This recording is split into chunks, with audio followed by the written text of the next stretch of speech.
Fergus Foyle is my name, from a company, GeoAerospace. We're an aerial survey company, so we have been working with Teagasc on the signpost project over the last few months, mapping a number of farms around Leinster. We use drones, we use aircraft and we use drones. Here's an example of one of the larger drones.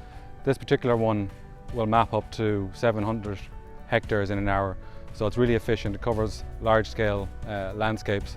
And then some of the other drones we'll show you in a minute are smaller size drones. They map smaller areas, but in summary what we're doing for Teagasc is collecting three-dimensional data. So we use a LiDAR scanner, we then fly the drone for over each farm, collect 3D data, build a 3D model, and that then is used by Teagasc to measure the volume in hedgerows, to calculate carbon sequestration and above ground biomass. It's also used for mapping terrain topography.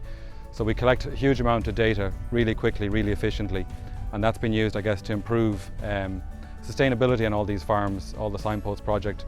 But over the past few months we've mapped, I think, 8 of the farms here in Leinster using a suite of drones, from RGB cameras, LiDAR, multispectral, so a range of sensors and a range of drones.